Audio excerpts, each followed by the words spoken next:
very good afternoon to everyone. A very warm welcome.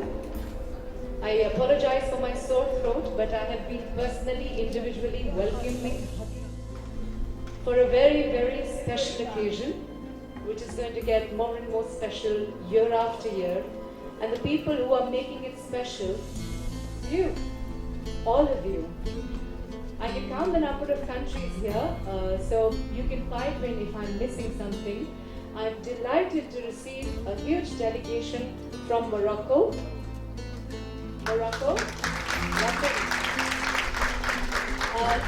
Lovely delegation from Pakistan. A fabulous, energizing delegation from Utah.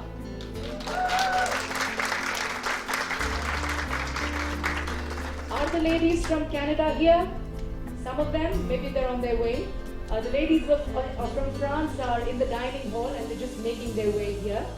And of course from individually, we've got from Poland, we've got from Philippines, we've got from Zambia, UK, really the list goes on. Australia, thank you. If I'm missing something, and about 100 more people are joining us tomorrow. Lovely Kuwait, California, here you go. Please help me. Excellent. So it's wonderful really, and the whole idea, as you all know, as part of the All Ladies League, is to create an interconnected world of women where all our hearts can beat as one. And it's possible. Whenever there's a new vision, leaders arise, people arise, and each one of you is testimony to our collective faith in this vision. It's challenging, but it's possible. And all of us are going to bear testimony to this massive shift that is taking place in our consciousness. We want to bring in the consciousness of love. And that is why what could be better than connecting the hearts of women across the world. And that's what I'm going to do year after year. That's what you are going to do for me wherever you are, and for all of us wherever you are.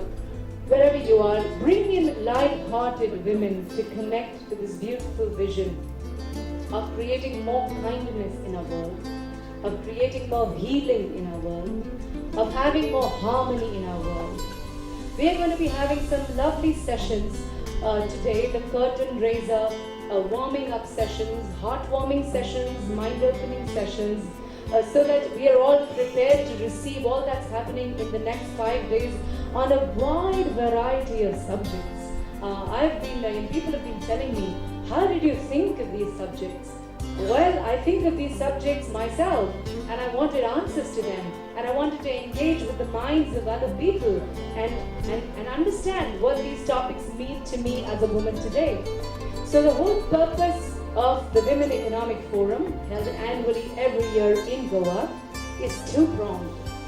One is to empower our thought leadership, to know our minds, to have a point of view, to have an opinion, to have a perspective, to be able to think through the pros and cons of a variety of subjects so that we can be engaged in a variety of spheres with robustness, with vitality, with energy, with enthusiasm. We are hesitant because we don't know, but once the consciousness is opened up and we are open to knowing about a lot of things, our innate wisdom, our innate sense of what is right, what is right for me, what crosses the line for me, all that self-awareness begins to dawn. And I think if we are, as women, self-aware, that's half the battle won. If we know who we are, if we are self-confident, we are self-assured, and we can positively and confidently engage and kindly engage in the affairs of our world, that's really part of a mandate which is being fulfilled. And the other part, the second part, is empowering global friendship. So if my heart is connected to my friend from Pakistan, then something that happens in her country affects me as personally as it affects her. If something happens in my friend's country in Morocco, both not so good news, both very good news, I take it personally. My heart begins to beat for the pain and joy of my friend in that country. And that's so required of the world. People ask me what's so unique about the All Ladies League. And my answer is a two-word answer: the blood group. The blood group. We have the same blood group. And this blood group is called positivity, enthusiasm, energy, kindness, caring, all the qualities of the heart that remain latent within ourselves. That's what I want to draw out from every woman's heart and pour it into this collective purpose of having more love in our lives. Because having more love in our lives is the single most antidote to curtailing the forces of divisiveness, mistrust and fear that we see simmering all around us in our lives. So we're not going to stop them because we can't, but we're not going to stop ourselves either. We're going to walk on, hand in hand, heart with heart, on this very sacred mission, and we're going to leave behind our small selves for a very large cause that is going to bring out the largeness, the extraordinariness in each of us. I believe in this dream, and I know each one of you who's here today for this, from miles and continents and seas across, believes in this dream as much. So I'm very heartened because to see all of you. And I must also place on record my great appreciation for all my sisters in India who have also come from all parts of India, from Chennai, from Bangalore, from Jaipur, from Pune, from really the four corners of the country. And I must also put my deepest regard for the great opinion makers in our country. So we are very fortunate to be joined by, I can see Bhupender here. He's made out time to be with us for a couple of days. For all of you who are not from India, he's a star on Indian television. And we watch his programs, we wait for his programs, his interviews, his talks with a variety of leaders in India. And he's taken out time to start the inaugural here today with us and be with us. And he's been very generous in his good words to us in the morning. So I want to have a round of applause for every one of us here and Bhupender here, who's come here especially to show his support and show us and tell us that the media cares. And he's here. I know the media cares, and I also know the media is also looking for these positive surges, these new dreams, because frankly, we're all saddened to hear what all happens to women who are in vulnerable positions all over in the world. And to see the strength of women coming out, to see this collective self of women emerging as a new tidal wave of consciousness, believe me, everybody is happy, including the media. And so, without much ado, we're already behind schedule by half an hour. So I will take the liberty to compact the sessions by about 10 minutes or so that we continue to remain behind schedule by half an hour and not more than that. But anyway, we're ending the day with the river cruise, so even if it goes a half an hour or quarter more than that, I'm sure it'll all be for the good. So once again, a big welcome to all of you, and just one little message to each one of you. Just make the most of it. It's not every day that a mammoth miracle like this manifests on planet Earth. It's happened for a very special reason, and it's happening through very special people. Make it your own. Make it truly special. Thank you very much. The very first session is on religion. New approaches needed for interfaith understanding and accommodation. New approaches to restore interfaith understanding across the world. What may these be? To address these issues, I call upon the moderator for this session, Bhupender Chauvin, please. Huda Sahibri from Morocco, Musarrat Qadim from Pakistan, Radhika Budwar from India, Magdalena Sieradesta from Poland, and Rand Schneiderman from US and Israel.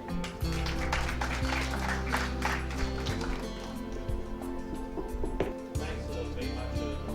We just at the very outset first begin by asking all of us to join me in giving a huge round of applause to Vinay and Harbeen. Because I believe that it's outstanding. Once again, Vinay and Harbeen, I think that what you guys have managed to achieve is truly extraordinary. Since this morning when I reached here and the limited interaction that I've had with some of the delegates here, I was quite convinced that this was a unique opportunity which I have been privileged enough to be a part of. And I think Harbeen is absolutely right when she says this is a miracle and all of us should make the most of this miraculous opportunity which has been created by the Lord. I think the topic which has been chosen to kickstart this miracle is also very, very important and relevant for each and every one of us who is here. Religion, intolerance. How often do we see from across the globe, different parts of the country, individuals losing their lives, individuals suddenly going astray, getting the real essence of life. Perhaps one reason that comes to my mind is that we have not managed as different communities, as different nationalities, different religions, to appreciate what the other community or what the other religion really brings to the table. And therefore, I'm extremely honored to have this great panel all around me, who I believe will help me understand as to what are some of the key steps that we need to take to improve this culture of intolerance, which seems to have gripped the entire mankind as a whole, and not just something which is restricted, frankly, to any country. So let me just begin with a brief introduction of all my lovely panelists. Uta Saibri, she is the chairperson of the All Ladies League, all the way from Casablanca. Welcome to India. Uta has been accompanied with her husband, Munia. So when Uta speaks, she'll be speaking in French, and her husband will be translating what she's saying for us in English. Nusrat Kadeem, welcome Nusrat to India. I followed your work in Pakistan very, very closely. You the chairperson of the All Ladies League in Islamabad. Those of us who have tracked events in Pakistan, in India or anywhere else, who probably have heard of her or would have known of her. She's someone who performs a very, very unique task. Not many of us can do that. As television anchors, some of us tend to believe that we are setting the agenda and impacting lives. But frankly, it's nothing new to impacting lives. And she's not just impacting lives of an individual, she's impacting lives of entire families. Because you know what she does? She speaks to those radicalized elements in her country who want to give up their lives, who want to join terrorist organizations and suicide bombers. So for her to come all the way from Pakistan, I'm really looking forward to hearing from you.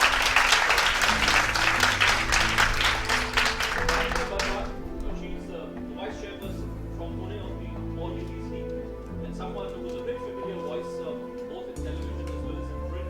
She speaks extensively on new communication tools, on sensitivity and conflict management. Welcome to you.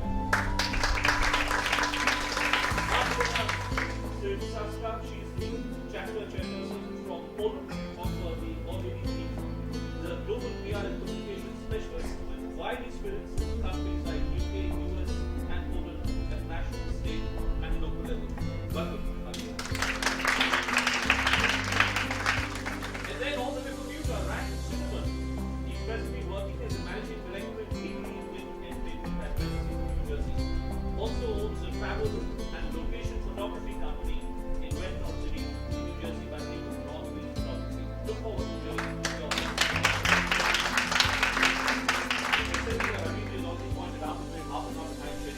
without wasting any time, let me just set the stage open. What we'll do is we'll hear from the panelists, maybe 5 minutes each, and then if any one of you have anything else to add or any questions to raise, we'll try and see how best we can answer those questions. So why don't we begin from the lovely Miss Casablanca all the way around to the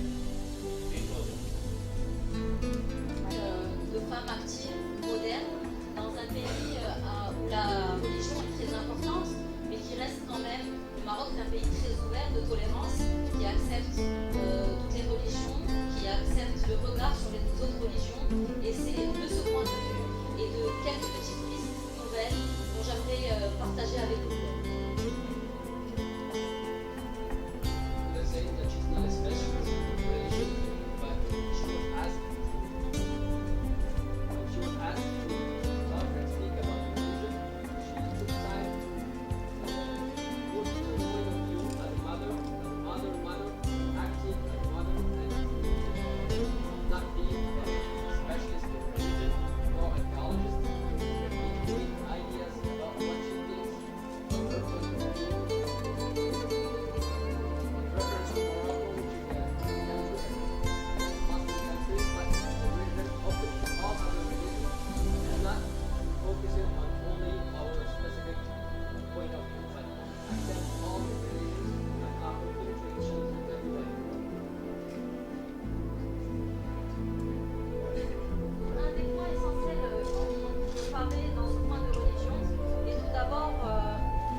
Et le premier référentiel, c'est cette religion-là.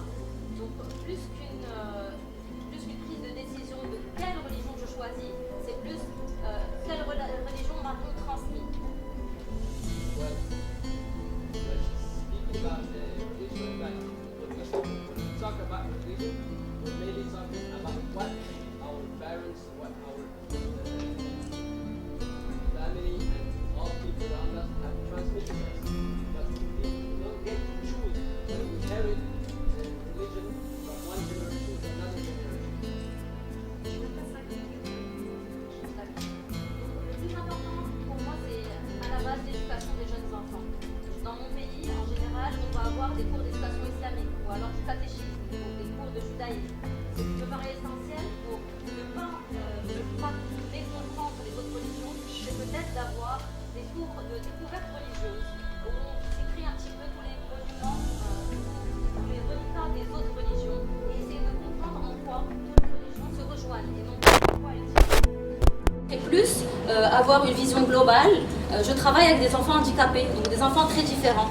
Et j'ai appris à travers mon travail que la différence est une richesse. Donc plutôt que de percevoir cette religion comme quelque chose qui nous oppose et nous sépare, montrer aux enfants que en fait, la religion a un message unique qui est des valeurs humaines, mais surtout l'amour de l'autre, l'amour de soi. Et dès le plus jeune âge, donner cette vision-là avec la possibilité d'un libre arbitre et d'un choix propre de sa religion. So according to her, as a mother, she would like that her children go to a school where they are exposed to learning about all different religions. While she comes from a country which is Islamic, she would want her children to go to a school where they have exposure and learning to other religions in the world. And the thrust of the education system should become, rather than exploring or looking at the differences amongst the different religions, education in schools starting very young should focus on the commonalities of all the religion and the common values.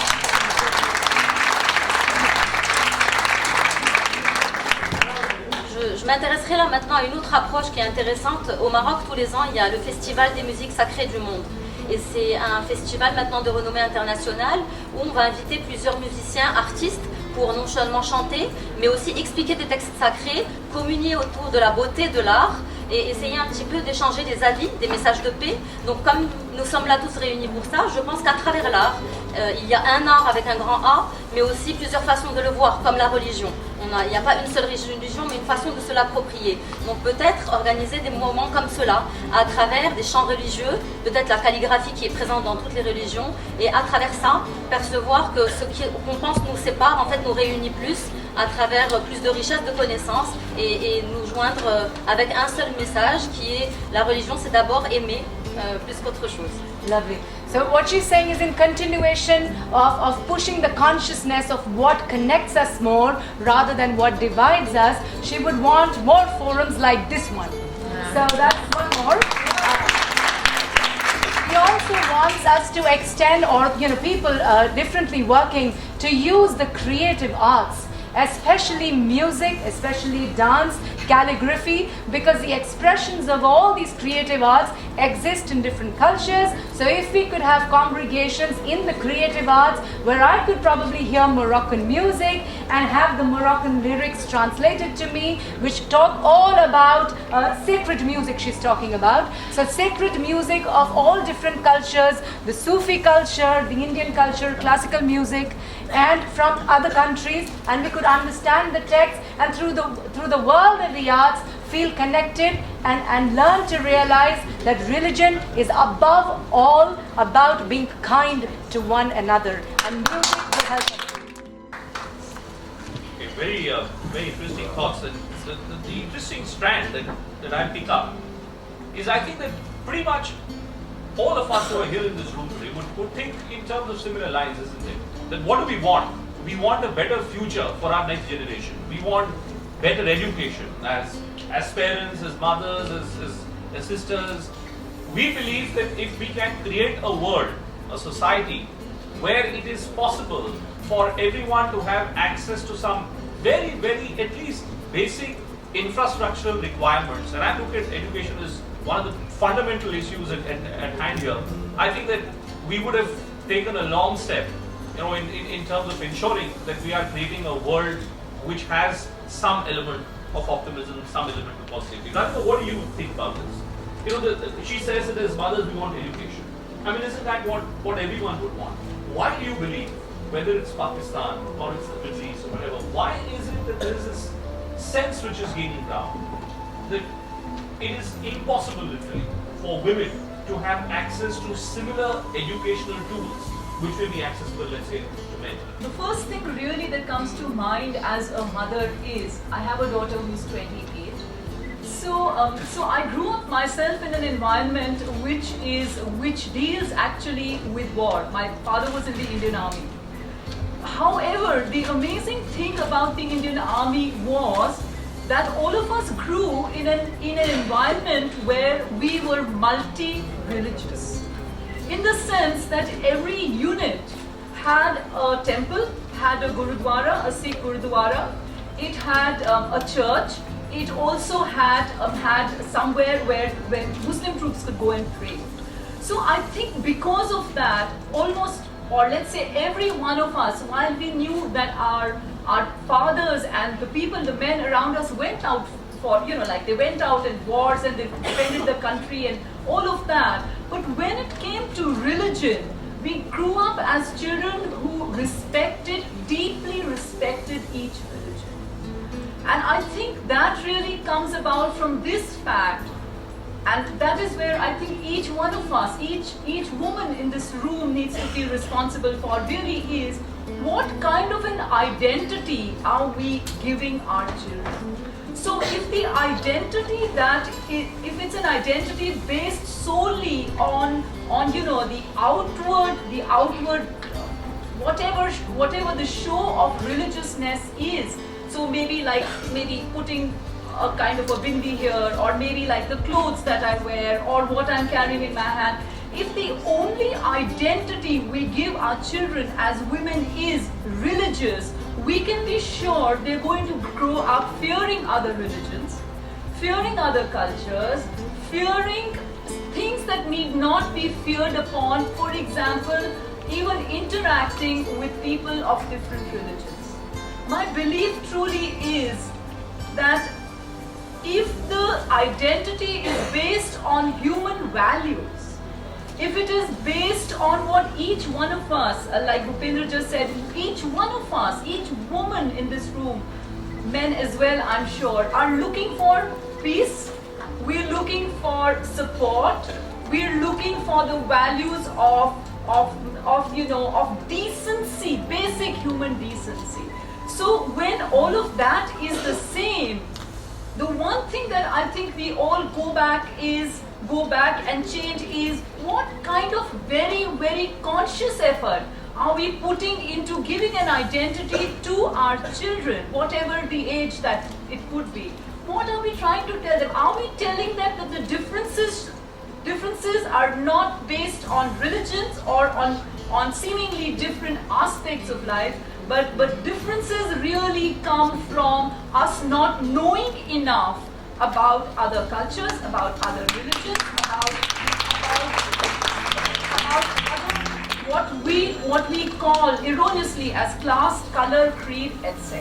But one question which comes to my mind before you pick up. You're trying to suggest that religion could very well end up becoming a tool for people to come together, right?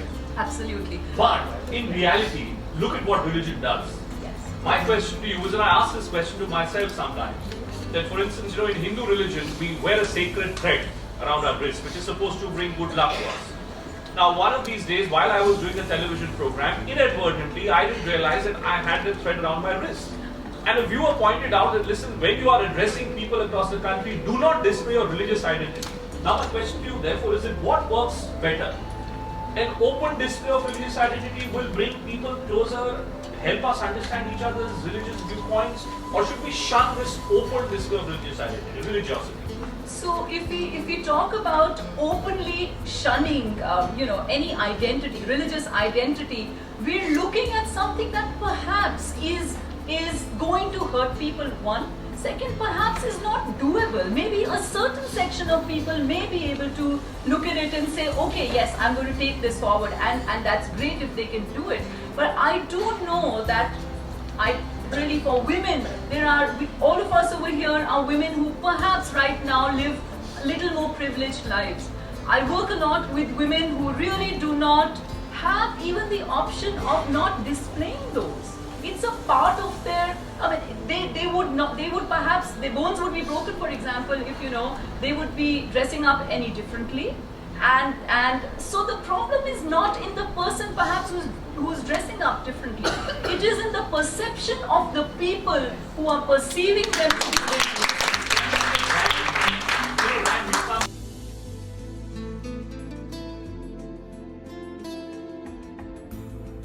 Are women at an inherent disadvantage there because of religion or because of, let's say, their belief in certain values, certain faith systems? Well, I think that the first thing that I think about when I talk about religion today is that all religions are basically a paternal religion. When we talk about God, it's He.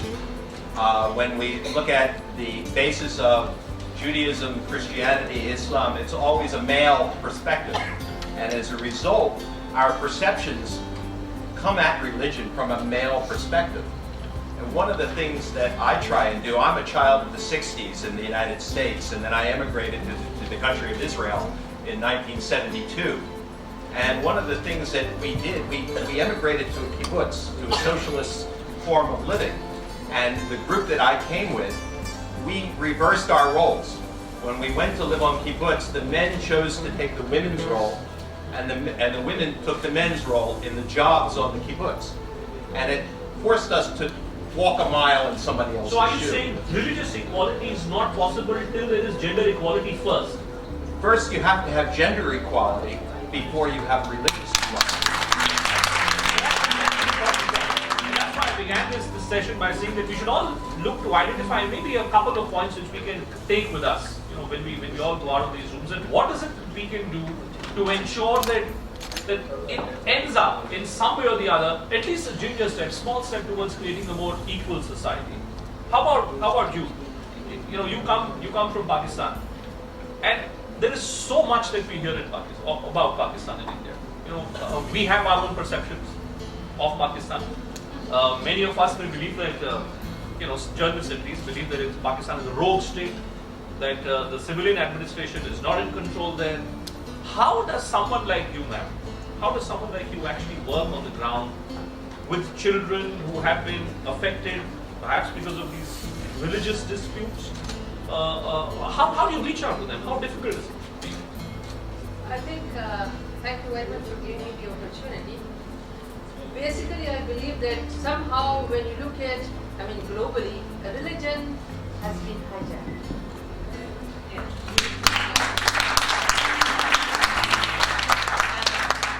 And we all use religion, whether it's India, Pakistan, Israel, America, UK, and everywhere, you could just see that it is highly politicized. We use it for our own interest, and I think few have taken the hold of religions in their hand, and they are trying to exploit the people in the name of religion. Having said that, I think it has, I believe, because I've been working across ethnic, sectarian divides and co-religious divides in Pakistan and globally as well. And my take on from my experience is that all religions in the world, they have three fundamentals in common: humanity, peace, and love. But unfortunately, the majority of people who believe in these three fundamentals, they are silent. And the few, who have taken it as to just lead the religion on their own, they don't follow the majority. They don't lead the majority. They are not the spokesperson of the majority. And I think here, the silent majority, like us, we have to stand up. We have to speak up. And now I'm going to actually respond to your question.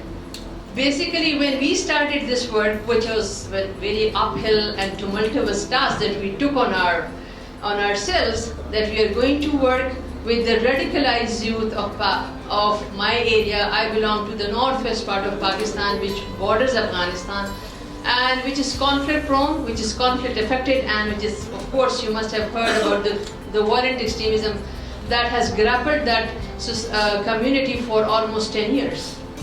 So we started with the mothers, and I really like my sister Huda and of course you, that it is the mother who actually instills the religiosity, the religious belief in her child.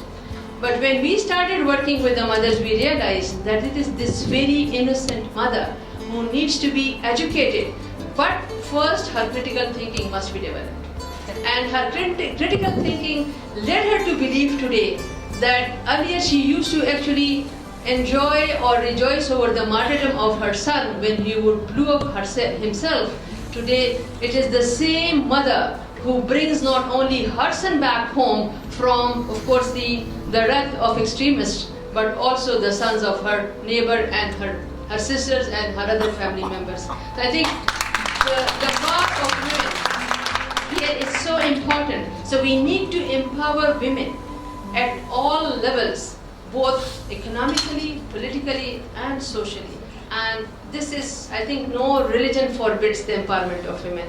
And I think all means the all here, we need to take two lessons back from here. One, and this is the recommendations that I'll give, because I think education is the answer. We need to make education inclusive. We call it peace education.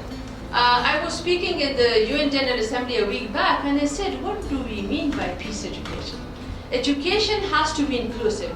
It means that we have to actually teach our children that we need to respect all education, all religions in the world, no matter where they are and how they are being professed. Secondly, I think media has to play its role. Its role is so important, and it is through media that we can address some of the stereotypes. And believe me, it is the media who can really break or crack those walls that we always talk about. Somebody has to hit it. Somebody has to come up. Unfortunate part is we never have actually entered into a discourse around it. We don't publicly discuss it, that yes, your religion says this and my religion says that. We actually conducted sessions with Hindus, Jewish communities globally, and with the Muslim, with the Christians, and with different faith leaders in the world. And when they sit together, they don't know about each other's religion. At the end of the day, they say, oh, I had no idea that your religion says the same. So I think the commonality has to be drawn from the different religions. But secondly, we as social workers, as educationists, as policy makers, as member of the civil society, as business community and media, we have a responsibility to save our world from the scourge of war based on religion.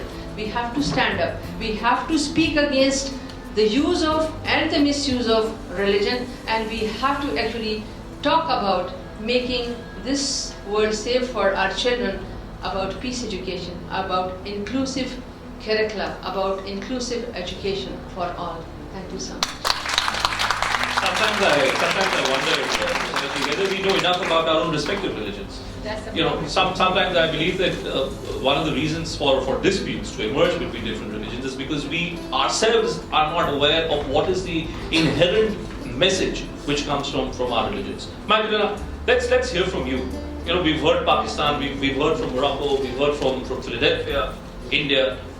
How's the situation in your end? I would like to comment a little bit on everything and picking up. Thank you very much for inviting me, and what I would like to stress, I think we did something locally as all, so let's try to do something globally as all women, all sisterhood, motherhood and womanhood. Regarding the point about what the gentleman was saying about parental approach to religion. In my understanding, I think that it could be very possible that so far we had a world based on patriarchal and paternal order. So that means that all economic, all financial, social, historical backgrounds were going based on wars and conflicts. I think we should, as women, and women have more feminine energy, which is more compassion, collaborative. We should, and more peaceful. So going from that approach, I think that could be a start of a change. As we say that women are drivers of progress, agents of change, we could try. Regarding the situation for Poland, sorry that I will try to comment a little bit, not politically, but to show you how religion conflicts can influence political. If we are not careful, and of course interfaith dialogue is understanding beliefs of others, what stories can be, for example, created. Not longer than a month ago, we had a story, because we had an anniversary of Polish uprising, which was a Jewish uprising really in Poland, and Poland in majority is a Catholic country. Before it was more religions. It's coming back right now, but not in a very big amount. In April, we had a situation that the chief of FBI in the States, in Washington, said that the Jewish camps or the camps in Poland, right, were Polish. So I would like to comment on that. They were not Polish; they were Nazi camps, just based in Poland, right? And Polish people were prisoners in the camps as well. So this is just that if we will not be careful, how some conflicts can be created. We do have a growing Muslim community. It's not big, but in big cities, because they came because of work and Poland was open to the European Union. Of course, we struggle at schools. So it's going back to the topic of children and how children should cooperate at school and what's the place. I think we should have more tolerance and definitely place for all religions. Education and starting with mothers. But how does it happen? It's also simplistic, isn't it? That educate people, teach everybody, but how does it happen? I mean, if that was happening, surely organizations like, let's say, ISIS would not have come into existence, or what's happening in large parts of Pakistan, women being shot dead, simply because they dare not just to speak up, but they dare to lay their stake to very basic education. And then, they're not being allowed. How do we do that? We will need to begin at home, and the mothers will first have to be educated, and the mindset needs to change for the children then to follow. I think if that is done, and you begin at home, then the rest of it will important. But what about men here then in this case? Unless you have a very sustained role which is performed by the mother, the father cannot do that, according to you? I think is more a friend to the son or the daughter, but the mother is the teacher. So I think in any household, it does revolve, even if it's the men's world, which we sort of would not want to, but it actually centers around the mother. Okay. So even the men in the house, I mean, it's this son syndrome which we, for example, we talk about violence, which is going to be the next topic. The way men treat the women is what they learn at home or what they see at home. So what you see at home is then what you use in the society. And that's where Rand's point becomes very important. Let us at least first aim to establish a society where there is greater gender equality. I saw someone raising her hand. You wanted to say something, ma'am? You were saying that you were wearing a string and that you were conscious that you were a Hindu and all that. Somebody pointed out to me. It didn't strike me. So I think we can do what we want to, we can wear what we want to. Other people should have the tolerance to accept it. On this panel, there could be 6 people sitting from different religions wearing their own symbols. Everybody should be tolerant to that. Why not? Why should we be conscious? Secondly, do we ever stop to think, okay, your religion is this, mine is this, we teach our children also this thing, you are a Hindu, you are a Muslim, you are a Christian, you are a Sikh. What is the religion of the world as a whole? What one word? Humanity. Do we ever tell our children about that? Okay, the Creator has created the world. Fine, we are sitting, worshipping, all through our own ways and all pujas and namaz and whatever mantras we do. But how about that teaching to our children who are growing up about humanity, about each one of us? Looking at various instances where people all the way from America, all the way from England are going to Iraq, are going to these strife-torn countries in the name of religion. Why do you think that's happening? As Madam there is pointing out, I didn't get your name now. Rita. As Rita is pointing out there, I'm just trying to... Why are we talking so much about religion? Why are we talking so much about religion? Well, maybe one reason is that religion exists. Much like in an Indian context, it's all very well for us to say that we are a caste-less society, but are we really? At this time what happened was, one was Muslim, one was Sikh, one was Christian, and we were in 4 apartments, 4 different religions. And we had the best of time. We celebrated Eid, Diwali, everything we did. But, basically, we were there for each other. I think we have to go back to a very basic understanding of humanity.